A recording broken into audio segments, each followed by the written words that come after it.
All the MPs who were targeted are part of IPAC, or the Interparliamentary Alliance on China. It's essentially a loose global network of MPs who share concerns about China, both what's happening within China and also its behaviour abroad. Now, this wasn't targeted at Australian MPs alone. This was part of a broader attempt by the Chinese government, through its intelligence agencies, to gather information about all global members, or many global members of IPAC, across a whole range of countries, including in Europe, the US, here in Australia, as well as in Asia.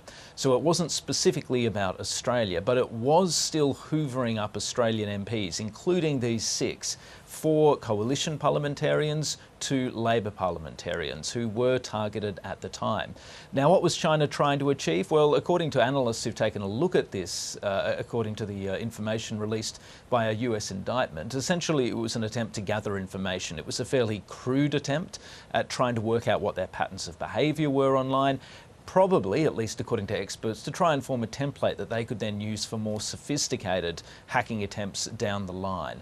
So this is something that's obviously caught quite a lot of attention. It's only come to light now, these specific details, because indictments have been unsealed in the United States. Even though the Australian government did know about it at the time, these MPs have only learnt the full details about exactly what happened to them back in 2021 because these indictments were unsealed, and some of them are not happy about that. And why are some of the parliamentarians so frustrated that they weren't briefed at the time?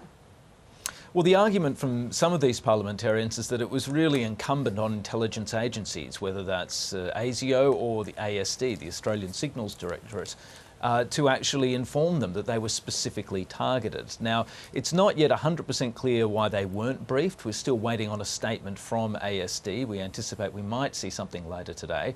The broad explanation, according to one of the MPs who we've spoken to, was that the intelligence agencies said that this was a pretty crude and unsuccessful attempt. There were already plenty of warnings that were circulating out there, and that there was no pressing need to brief them. That seems to be the rationale. We'll have to wait and see exactly what the agencies have to say. But some MPs are really unhappy about this. One of those senators, Claire Chandler, a Liberal, says it's staggering they were kept in the dark. And it sounds like now the agencies have agreed that at least in future, if Australian MPs are specifically targeted in this way, they will, or they've made commitments that they will brief them in the future. So that seems to be a slight shift in the way things operated back in 2021 to the way they're going to operate from now on. Thanks, Stephen.